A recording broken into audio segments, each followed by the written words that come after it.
What happens when Hollywood's most legendary tough guy walks into a den of daytime television hosts who think they can push him around? Well, you're about to find out, and trust me, this is one confrontation you won't see coming. Clint Eastwood, the man who made careers out of staring down bad guys and delivering justice with a whisper, found himself face to face with Joy Behar in what started as a routine promotional appearance, but quickly spiraled into television chaos. Before we dive into this explosive encounter, make sure you hit that subscribe button and drop a comment below, because this story is going to leave you speechless. The cameras rolled live, and Whoopi Goldberg smiled warmly at their guest. "Ladies and gentlemen, please welcome the legendary Clint Eastwood," she announced as the studio audience erupted in applause. Eastwood nodded politely as he settled into his chair, his weathered hands resting calmly on the armrests. "Thank you for having me," he said in that unmistakable gravelly voice. "So Clint, tell us about your latest project," Whoopi continued, keeping things light and professional. "What drew you to this particular story?" "Well, it's about second chances," Eastwood replied thoughtfully. "Sometimes people deserve another shot at redemption, even when society has written them off." Sarah Haynes leaned forward with genuine interest. "That's such a beautiful theme. How do you choose which stories to tell at this stage in your incredible career?" "I look for truth," Eastwood answered simply. "Stories that say something real about the human condition. Hollywood's got enough fantasy." The conversation flowed naturally for several minutes, with Eastwood sharing insights about his directing process and working with actors. The studio audience was clearly captivated by his presence and wisdom. But Joy Behar had been unusually quiet, sitting back in her chair with a knowing smile. She had been waiting for her moment, and now she saw it. "Clint, can I ask you something?" Joy interjected, her tone shifting noticeably. "You talk about truth and redemption, but don't you think some of your past comments about certain political figures might contradict that message?" The temperature in the studio seemed to drop several degrees. Whoopi shot Joy a warning glance, but it was too late. Eastwood's eyes narrowed slightly as he turned to face Joy directly. "Which comments would those be, Joy?" "Oh, Joy said with false sweetness. "Your support for politicians who shall remain nameless but who have made some pretty questionable statements about women and minorities." "I don't recall making any statements that disparaged women or minorities," Eastwood replied evenly, his voice carrying that familiar steel edge that movie audiences knew well. "But by association," Joy pressed on, clearly enjoying herself, "don't you think your political endorsements send a message?" The other hosts exchanged uncomfortable glances. This wasn't the direction anyone had planned for the interview to go. Eastwood leaned back in his chair and fixed Joy with a stare that could have frozen water. "Young lady, I've been in this business since before you were born. I've worked with people of every background, every political persuasion, and I judge them by their character, not their party affiliation." "Young lady?" Joy's voice rose an octave. "Excuse me, but I think I have every right to ask tough questions of my guests. And I have every right not to answer gotcha questions from someone who's more interested in creating controversy than having a conversation." Eastwood shot back, his calm demeanor never wavering despite the edge in his voice. Joy's face flushed red. "Gotcha questions? I'm asking about your public statements, Clint. That's called journalism. Is that what we're calling it now?" Eastwood replied with a slight chuckle that somehow made the insult even more cutting. "In my day, journalism involved research and facts, not fishing expeditions." Whoopi tried to intervene. "Let's maybe get back to talking about your film, Clint." But Joy wasn't backing down. "No, I think this is important. You can't just come on television and expect softball questions when you've made controversial political statements." "Such as?" Eastwood's voice remained steady, but his eyes had that dangerous glint that anyone who'd watched his movies would recognize. "Well, there was that whole empty chair thing," Joy said smugly, referring to a political convention appearance from years earlier.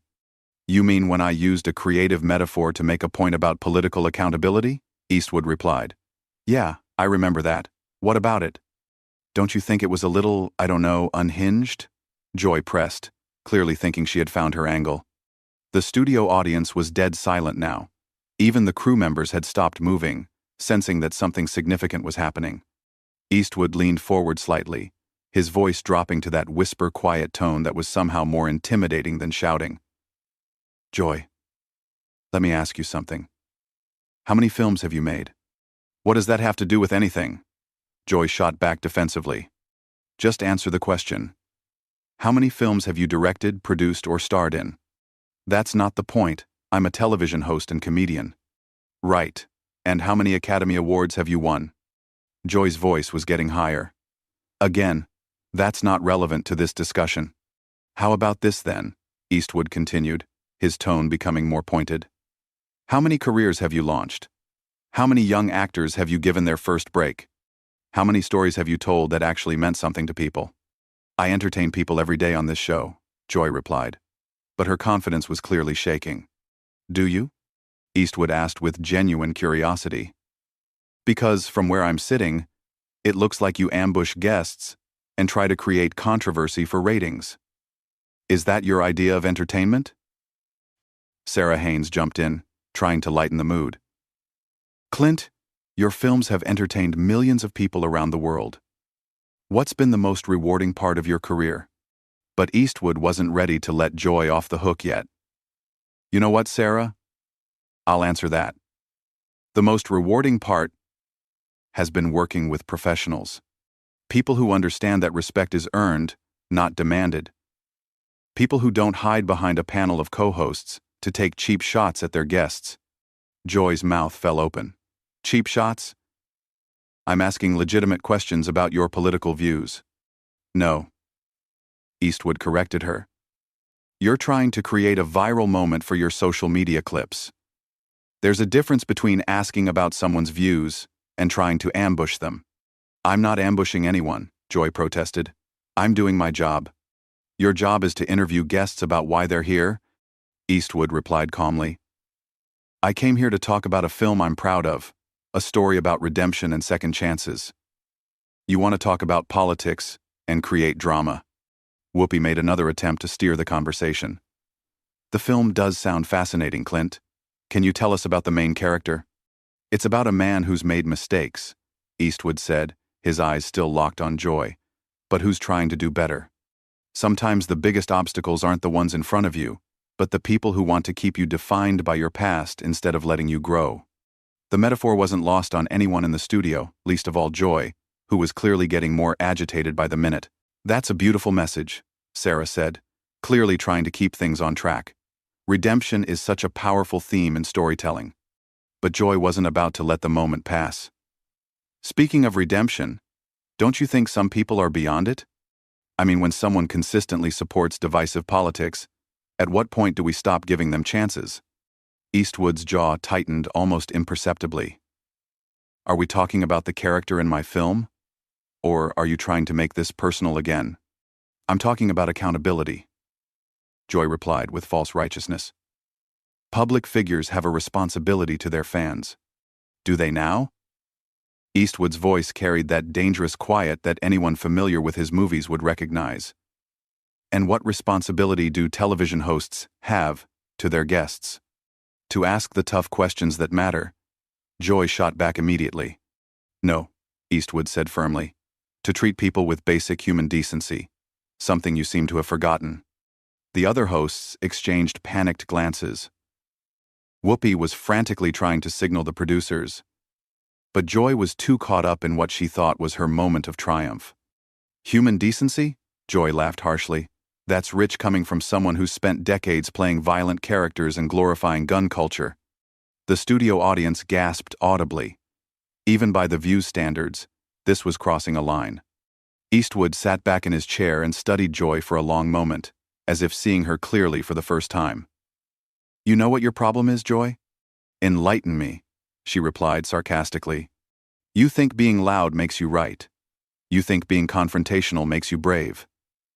But all it really makes you is a bully hiding behind a microphone." "Excuse me?" Joy's voice reached a pitch that made everyone in the studio wince. "You heard me," Eastwood continued, his voice remaining steady and controlled. "You sit here day after day taking shots at people who can't fight back effectively because they're guests on your show. You think that makes you powerful, but it just makes you small." "How dare you call me small?" Joy stood up from her chair, her face bright red with rage. "I've been doing this job for years. I've interviewed presidents, celebrities, world leaders.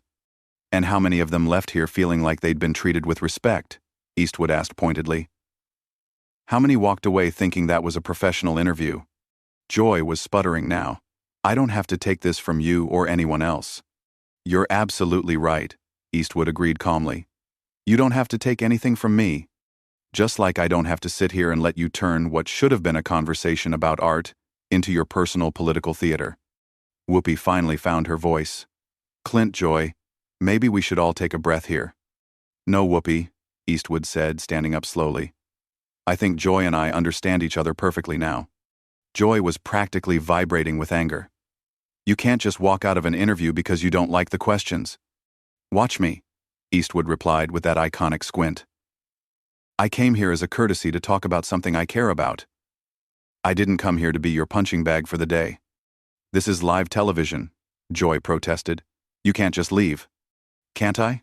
Eastwood asked, already reaching for his microphone. "See, that's another thing you don't understand, Joy. Real power isn't about cornering someone on live television. Real power is knowing when to walk away. If you leave now, you'll look like you can't handle tough questions," Joy said desperately, sensing her moment slipping away. Eastwood paused and looked directly into the main camera. "Folks watching at home, I came here to talk about a film that means something to me. Instead, I got ambushed by someone more interested in viral clips than actual conversation. That tells you everything you need to know about the state of television today." Then he turned back to Joy. "As for handling tough questions, lady, I've been handling tough questions since before you knew what a microphone was. The difference is they were usually asked by professionals." Joy's face was now purple with rage. "You arrogant has-been. You think you can just insult me on my own show?" The words hung in the air like a slap. The studio audience was completely silent. The other hosts looked mortified, and even the crew members were staring in shock. Eastwood slowly turned back to face Joy, and for a moment, his expression was exactly like the characters he'd played in dozens of westerns, calm and dangerous and absolutely done with the situation. "Has been," he repeated quietly. "That's interesting coming from someone whose biggest claim to fame is sitting at a table talking about other people's accomplishments." The silence that followed was deafening.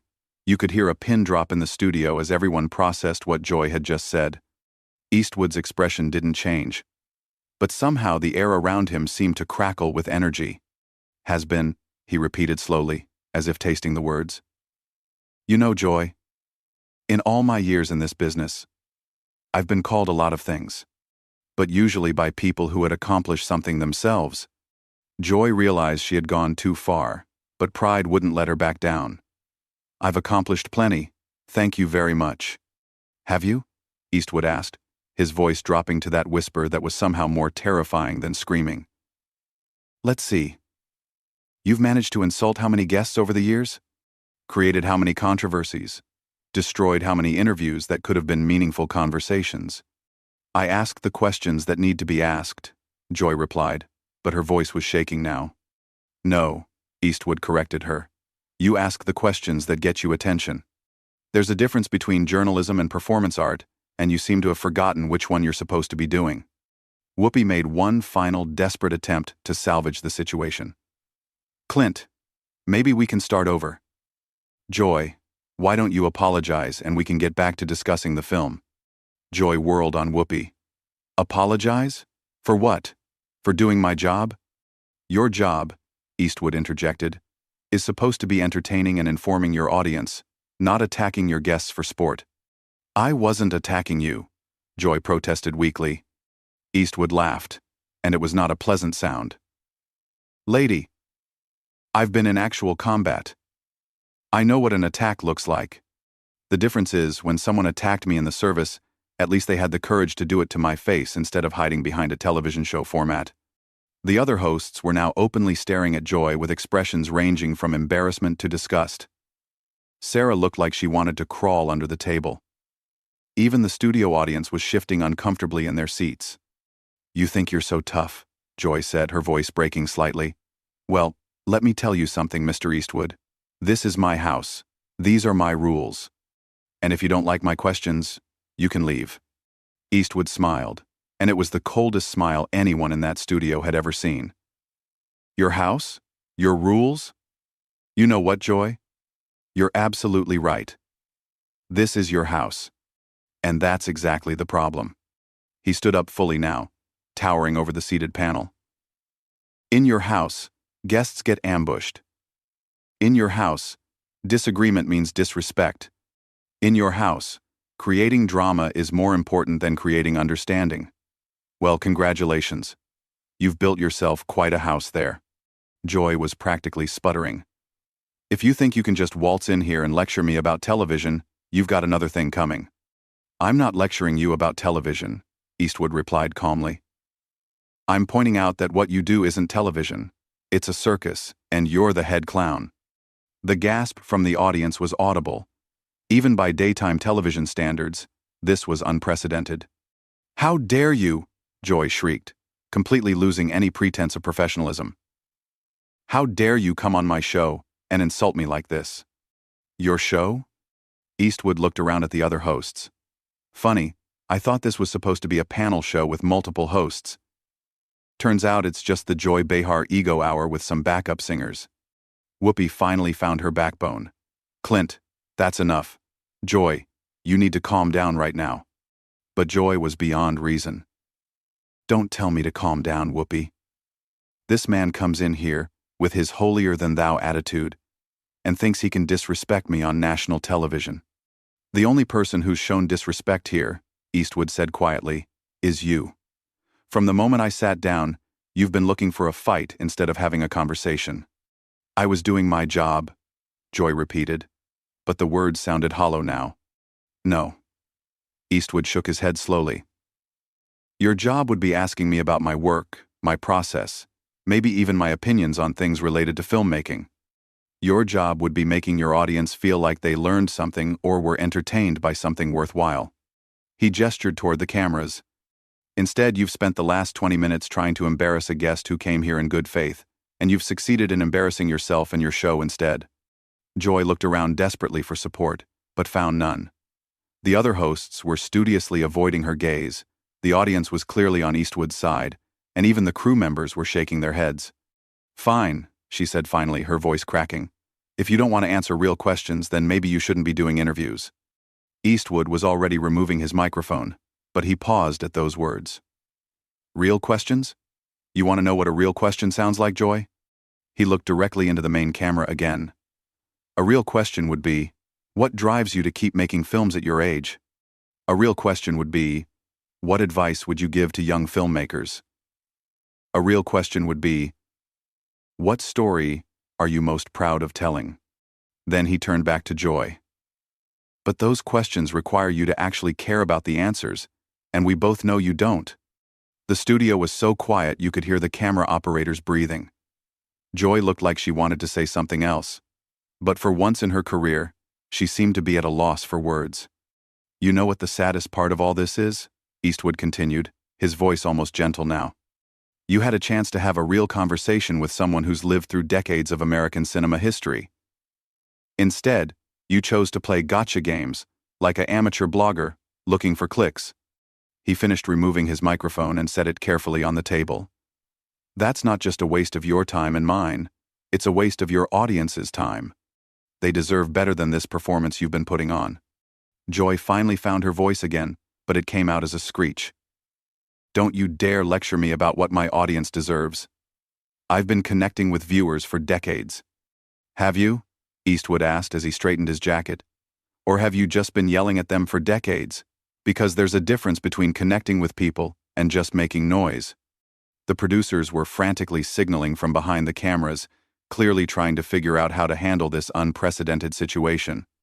This was live television, and their biggest guest was walking out after completely dismantling one of their hosts. Security, Joy called out desperately. Get security. Eastwood laughed genuinely for the first time since the interview began. Security? What are they going to do, Joy? Arrest me for hurting your feelings? He looked around the studio one more time, taking in the stunned faces of everyone present. You know, I've been in this business for over 60 years. I've worked with the best directors, the finest actors, the most professional crews in the world. And in all that time, I've never encountered anyone quite like you. Is that supposed to be a compliment? Joy asked sarcastically, trying desperately to regain some control of the situation. Take it however you want, Eastwood replied. But just remember, when people talk about this interview tomorrow, they're not going to be talking about your tough questions or your journalistic integrity.